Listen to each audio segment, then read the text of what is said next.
In 1929, in Menschlichkeitsation 20, the largest circular ballroom in the world opened on an island 22 miles off the coast of Los Angeles, built with room for 1,500 dancers under a 50-foot ceiling of Tiffany-style glass. No supporting pillar interrupted the floor. No dance hall on the Pacific coast drew bigger touring bands.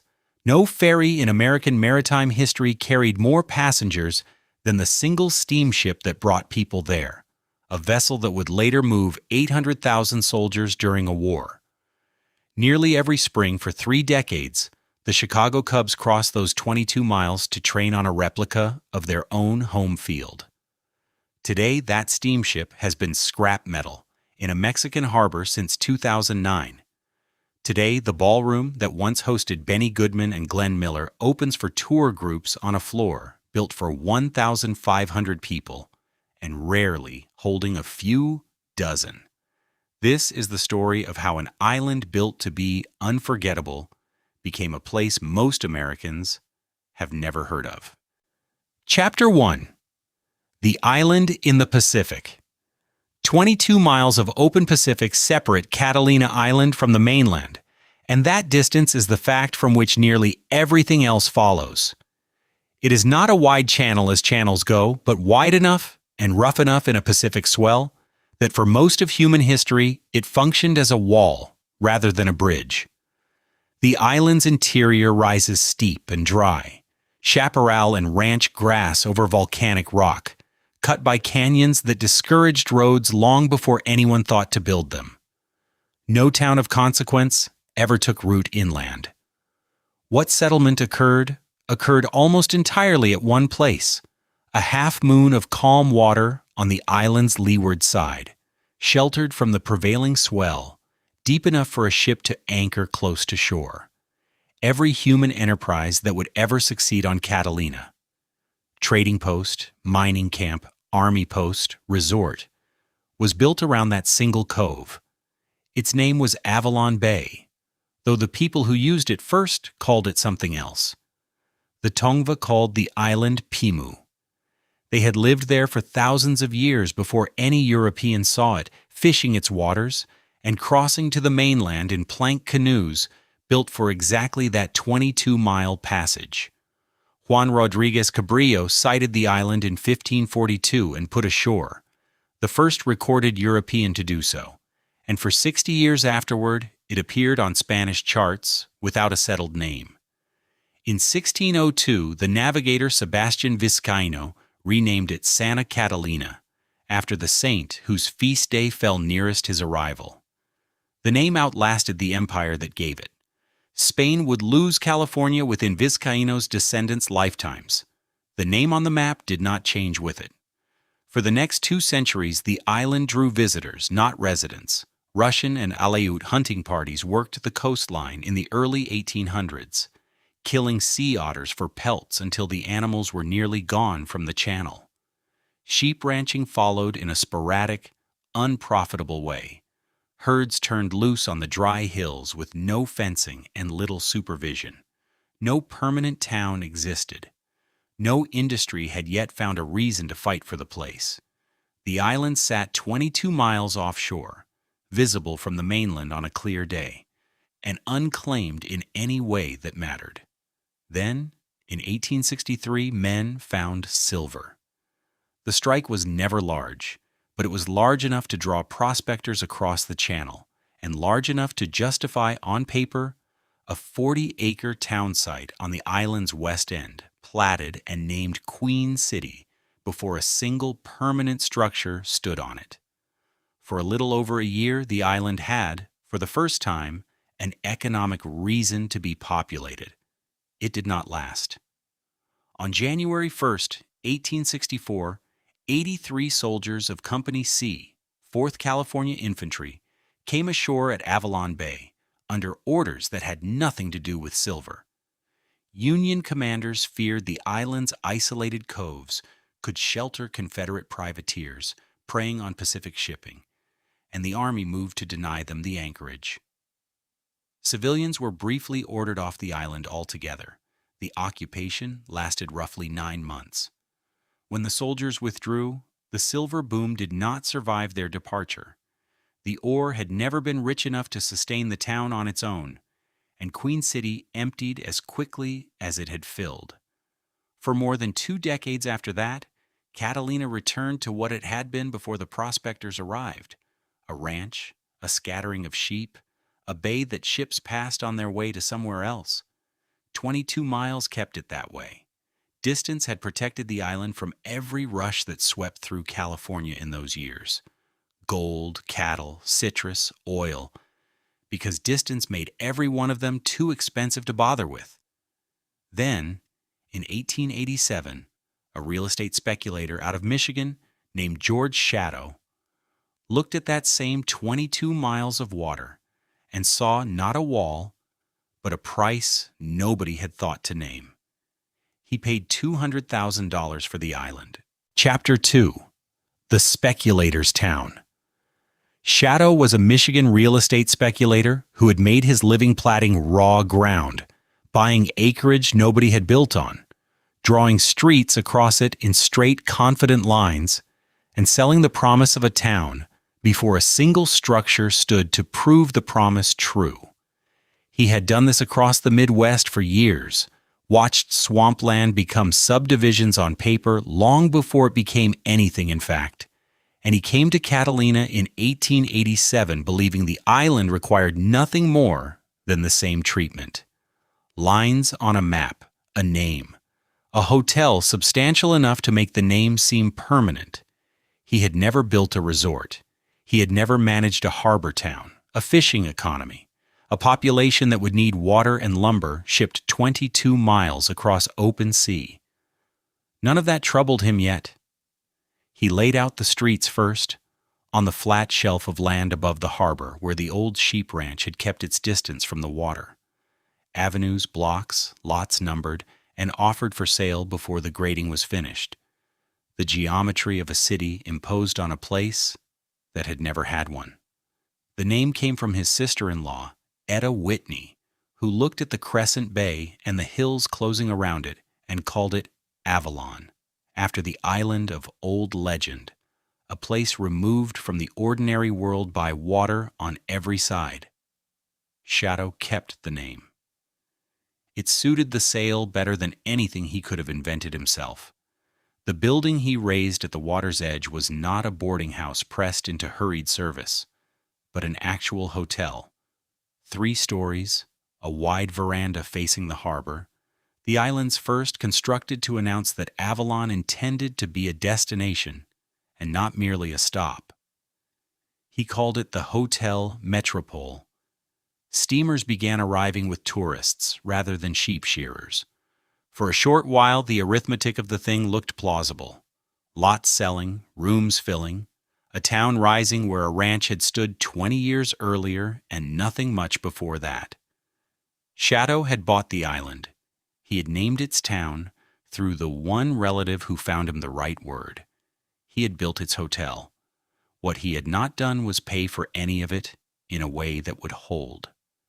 By the early 1890s, the ledgers told a plainer story than the brochures had. $200,000 owed to the Lick estate. Interest compounding against a town that had sold a great many dreams and not nearly enough land, and a speculator who was discovering, as men after him would discover in turn, each one certain his arithmetic was the arithmetic that would finally work. That platting a paradise on paper cost far less than paying for one in fact. The payments came due. Shadow could not meet them. Within a few years of the purchase he defaulted, and the island reverted whole to the Lick estate, streets, and hotel, and borrowed legend included. Shadow was the first owner to learn this lesson. He would not be the last. Catalina's second act belonged now to men whose fortune had been built not on speculation, but on freight, on the unglamorous business of moving cargo along a coastline rather than selling views of one. In 1891 and 1892, Joseph, William, and Hancock Banning sons of the shipping magnate Phineas Banning, paid $128,740 for the island their father's steamers had passed 100 times without stopping. What they intended to do with it, and whether freight money would succeed where speculation money had failed, was a question the brothers had not yet answered. Chapter 3. The Bannings' Avalon. The Bannings did not sell views, they sold passage, and they built accordingly. Within a year of the purchase, the brothers had folded the island into their own steamship line out of Los Angeles Harbor, running vessels on a schedule rather than a whim, and had begun the unglamorous work their father would have recognized as the only kind that mattered. Docks reinforced, roads cut through terrain that had, until then, answered only to sheep, and to the men who herded them, the old Hotel Metropole expanded room by room until it could hold the crowds the brothers intended to bring. There was no single gesture in it, no announcement of intent. There was freight moving in one direction and paying customers moving in the other, and by the middle of the 1890s, the two had become the same business. What made that business durable was not the hotel and not the roads, but a smaller idea, almost incidental. Boats with glass set into their hulls, floating low and slow over the kelp beds of Avalon Bay, so that passengers could look down into water 40 feet deep and count fish they had no way of naming. It cost little to build and less to explain. Visitors did not need a brochure to understand what they were being shown. Within a few seasons, the glass-bottom boat was not an attraction among several, but the reason a growing share of them had come at all, and it would remain the single fixed point of the island's identity for 100 years after the men who launched it were gone. The Bannings kept building through the 1890s and into the following decade, and what they built was entertainment in the older sense of the word, not the modern one. A bathhouse went up along the beach. A dance pavilion followed, and then a casino.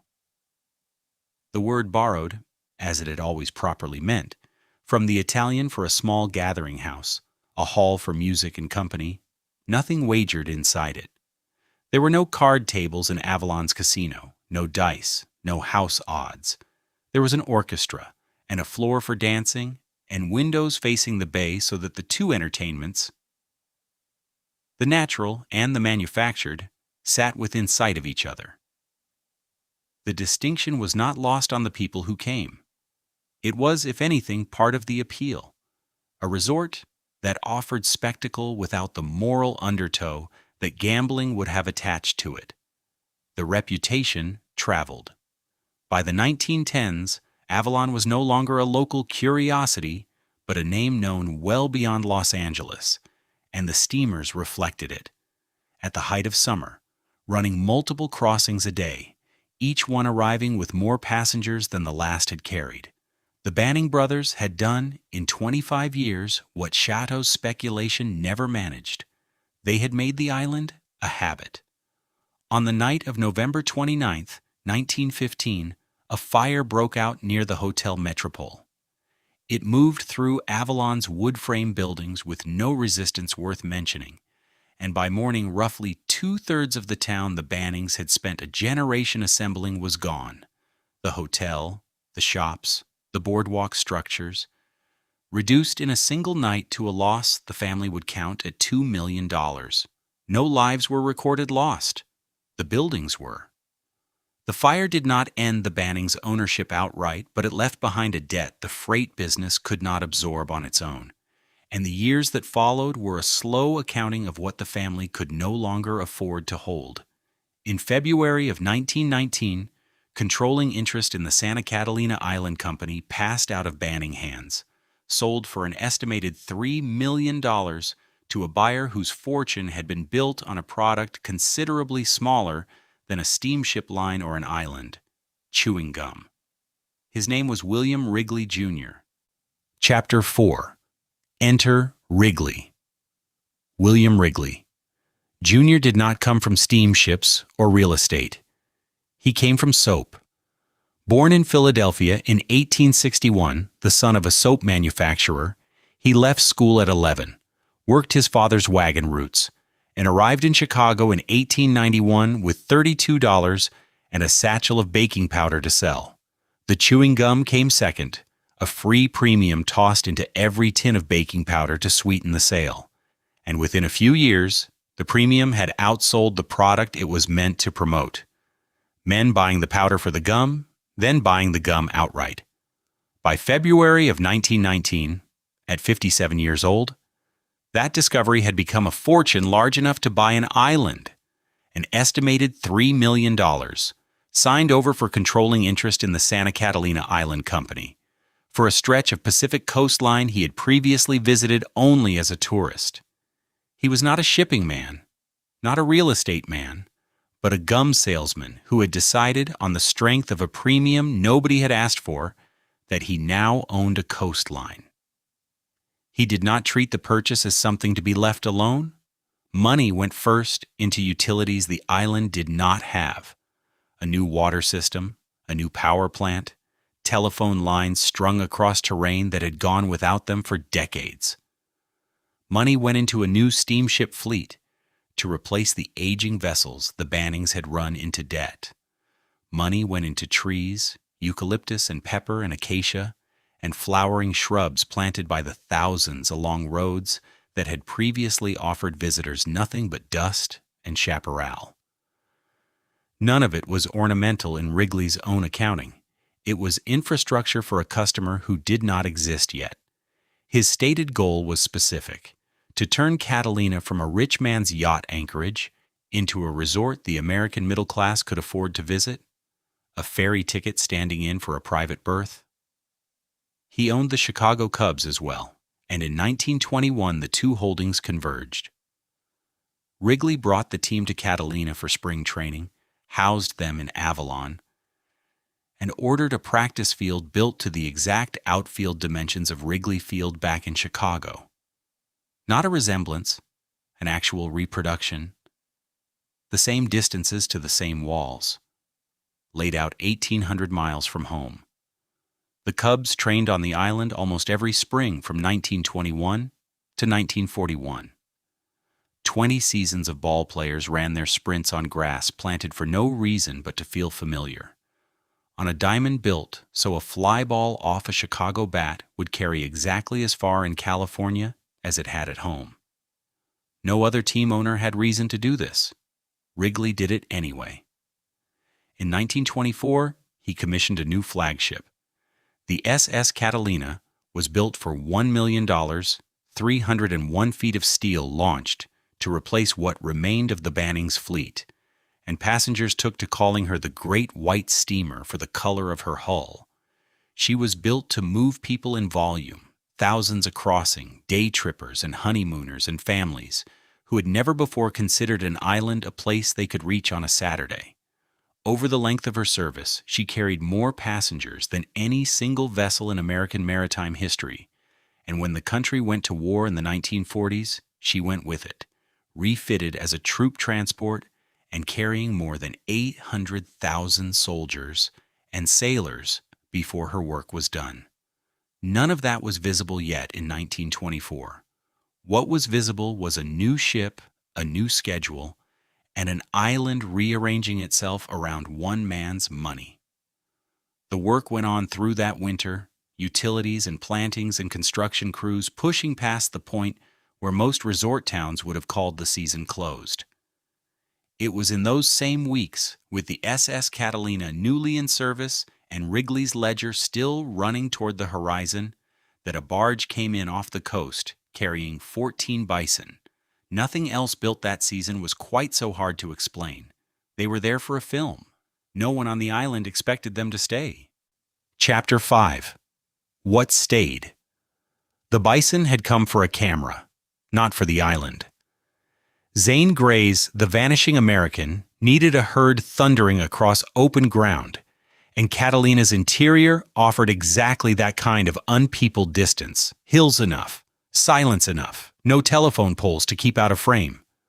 14 animals were driven inland that winter to wait for their scene, held in makeshift corrals while crews waited on weather and light. They grazed under watch. They were filmed, or filming was attempted.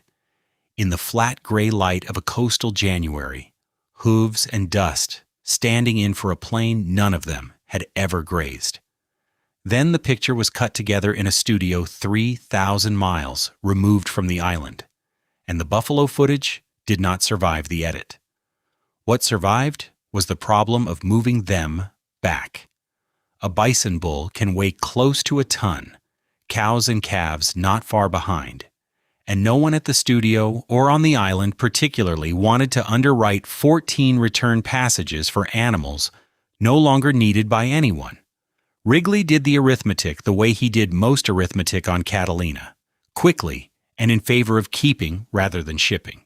The herd was released into the island's interior canyons and left to do what herds do, which is survive or fail to on their own terms. They survived. Their descendants would go on doing so for a century. An accident of film production turned into a fixture of the landscape, grazing hills that had never held a bison before 1924 and have not been without one since. By 1927, Wrigley had moved from accidents to intentions. At Pebbly Beach on the island's protected eastern shore, he opened Catalina Clay Products, a factory built to turn the island's own red clay into tile. The clay was native, dug from Catalina ground, rather than shipped in the way nearly everything else on the island had to be shipped in, and that fact alone separated the venture from the resort's usual economics of imported lumber, imported labor, imported stone. It was not a novelty for tourists, an actual industry, one that manufactured something the mainland wanted and would pay to have shipped away rather than shipped in. Here, for once, was a business that started with something the island already owned. The tile trade in Southern California in those years ran on color, and Catalina's kilns learned to compete on exactly that ground. By the early 1930s, the factory employed ceramicists skilled enough to develop glazes distinct to the place. Catalina blue, saturated and cold as the channel water it was named for. Toyon red, pulled from the native shrub that colored the island's hillsides each winter. Descanso green, softer, almost botanical. Roofs and courtyards and fountain basins across the mainland began carrying those three colors. Tile stamped with an island's name on the underside, where no buyer would ever see it. The factory did not make Wrigley rich the way the steamship line had, or the cigarettes. It did something more useful to Catalina in the years just ahead than getting rich. The years just ahead were 1930, then 1931, then 1932. Banks failing on the mainland in numbers large enough that newspapers stopped counting them individually and started counting them in aggregate. Catalina was not exempt from any of it. Tourism thinned. Budgets tightened. Plans that had once seemed inevitable were quietly shelved. But a factory running full kilns at Pebbly Beach kept paychecks moving through the island's economy at a moment when paychecks elsewhere had simply stopped, and workers who might otherwise have left for the mainland stayed instead, tile in one hand and rent in the other. It was not salvation. It was payroll, steady where little else was, and on an island that size, the difference mattered more than it would have almost anywhere on the continent. Wrigley was not finished building. Whatever the clay factory represented in patience and modest calculation, the structure he was already raising by the spring of 1929 represented in scale, ambition, and sheer nerve. It would open on May 29th of that year. Nothing else built on the island before that date or after it would be built quite like it. Chapter 6. The Casino. On May 29th, 1929, the doors opened, and the island had never seen anything built quite like it, nor would it again. The scale, the ambition, and the nerve promised the previous spring arrived exactly as advertised. The Catalina Casino rose in a circle at the edge of Avalon's harbor, a drum of white stucco and red tile, Mediterranean revival lines, dressed in the geometric confidence of Art Deco, as though 2 decades of architectural fashion had agreed for once not to argue. Sumner Spaulding and Walter Weber had drawn it. Wrigley had paid for it. $2 million. A figure that made the clay works down the shoreline look like exactly what it had been, a rehearsal. Despite its name, there was no gambling inside it, no cards, no wheel. Only the older sense of the word. A house for gathering, for pleasure, asking nothing of a visitor beyond the price of a ticket. Inside, the building solved what other architects of the period had not. A ballroom 20,000 square feet wide, circular, unbroken by a single interior pillar, its ceiling arching 50 feet overhead. It was, by the standards of the time, the largest circular ballroom on Earth built without one, a floor wide enough for a packed house to move without ever stepping around a column, lit from above by chandeliers cut in the Tiffany style. Below it, the casino housed a second first, the earliest theater in the world designed from its blueprints forward to project sound, not a silent-era hall rewired after the fact, but a structure built for the talking picture before the talking picture had fully proven itself. Wrigley had wagered twice under one roof, once on architecture and once on technology. Both wagers held. Through the 1930s and into the next decade, the ballroom floor belonged in turn to whichever band was that year the best in the country. Sooner or later, nearly all of them played there. Benny Goodman brought his clarinet and the crowds that followed it. Glenn Miller brought arrangements that would outlast him. Artie Shaw came, Harry James came, and the Count Basie Orchestra came up from Kansas City by way of everywhere else. Each one taking its turn on a floor, built to hold more dancers than any ballroom on the coast could offer under a single unbroken roof. Avalon, for 1 week or 1 weekend at a time, became the best attended ballroom in the country and one of the least accessible, reachable only by boat. A radio line carried the sound out from the bandstand across the channel into receivers and households that would never see the chandeliers or the water beyond them. A Saturday night in Avalon became, for a few hours, a Saturday night audible in Ohio, in Illinois, in states that had never had an island. Picture a Saturday night in 1937, the floor filled deep with dancers. Benny Goodman's band is arranged across the stage under the 50-foot ceiling, and the Tiffany chandeliers throw broken color down onto a floor with nothing beneath it to interrupt a couple's turn mid-step. The clarinet carries over the horns carry over the rhythm section, and none of it needs a beam to hold it up, because the entire premise of the room was that nothing should stand between the music and the water outside the windows. Radio microphones catch the set and send it out across the channel. Somewhere in Ohio, a family sits by a receiver and hears, without quite knowing where the sound is coming from, the particular echo a circular room makes when a packed floor moves at once.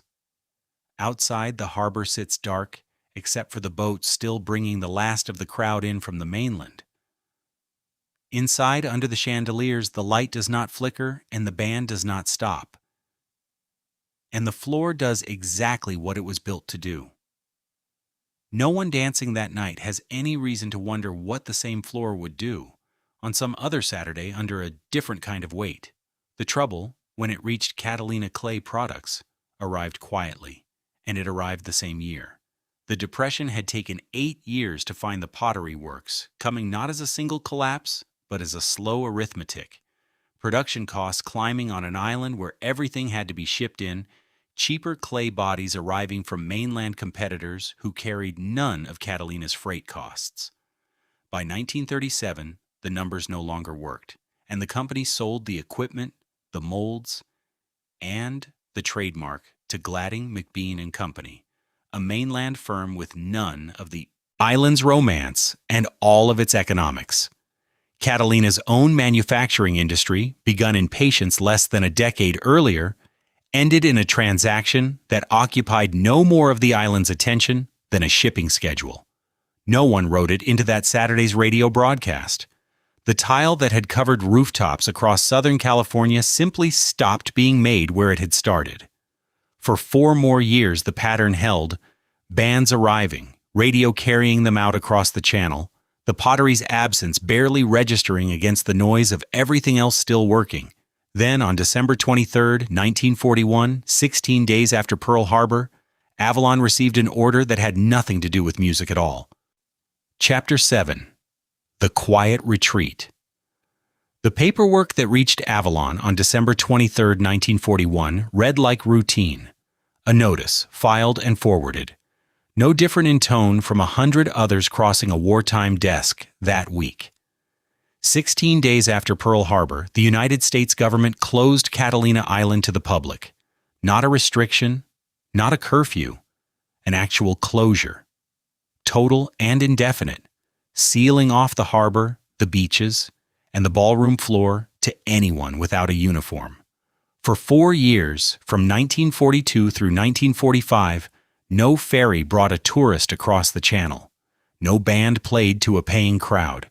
No family stepped off a gangway to check into a hotel that had, for 2 decades, existed for no other reason than to receive them.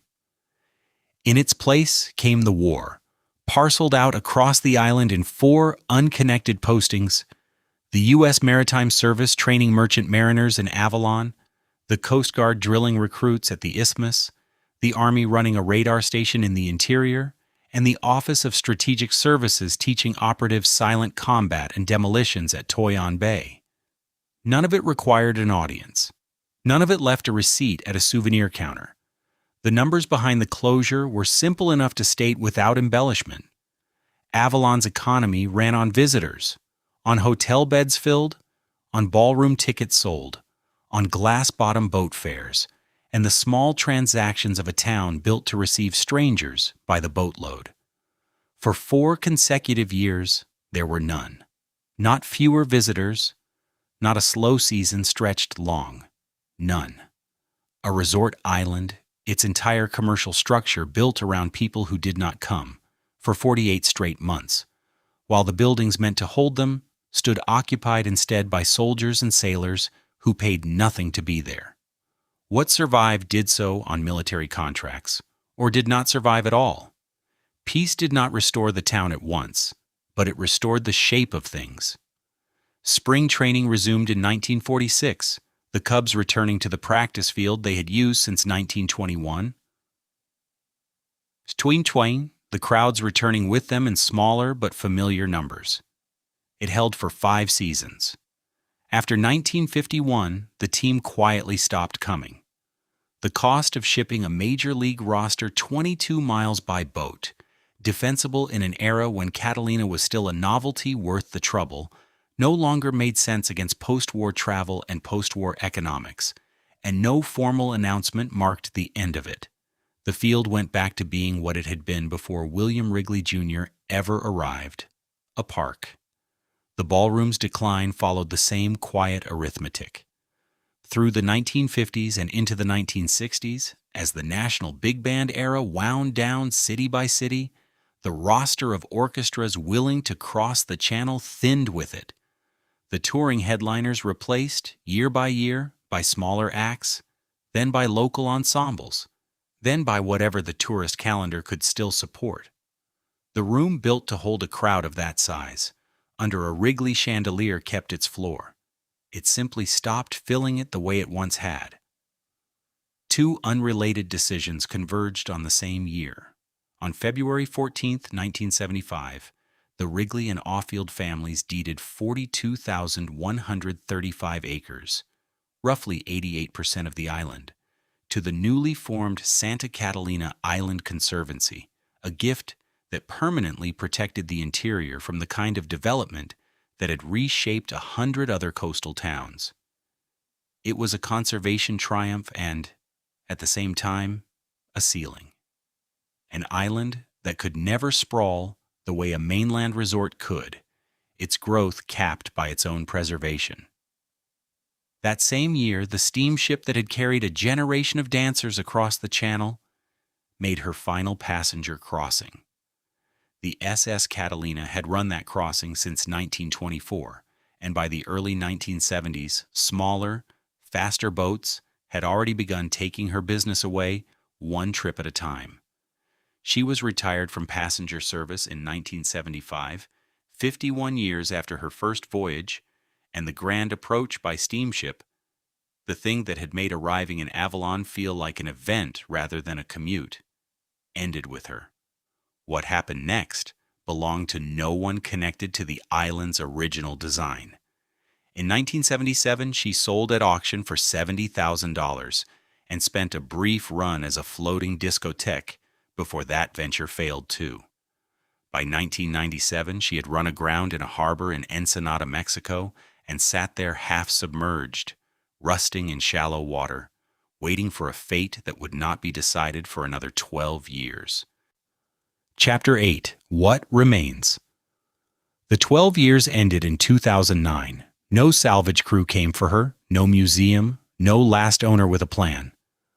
Workers in Ensenada cut the SS Catalina apart where she sat, half submerged in the harbor, and sold her in pieces as scrap metal. The ship that had carried more passengers than any vessel in American history, that had brought 1 million visitors a year across the channel at her peak, went out of existence a few tons at a time, unwatched by anyone from the island she had served for 51 years. Nobody in Avalon came to see it. There was nothing left to see. The island kept burning through its own weather in the years that followed. In May 2007, a wildfire moved through more than 4,000 acres of Catalina's interior, and ash began falling on Avalon streets before the town understood how close the fire had come. Roughly 3,800 residents were evacuated by ferry. The same channel crossing that had once carried honeymooners and big band crowds now carrying families off the island with what they could grab. About 1,200 homes sat under evacuation orders. The fire did not reach the casino or the business district. It reached close enough that the town spent days not knowing that in advance. Water proved the harder problem and the slower one. By August 2014, a statewide drought had pulled the Middle Ranch Reservoir down to nearly a quarter of its capacity, and Avalon moved to Stage 2 rationing, a mandated 25% cut for every household and business on the island.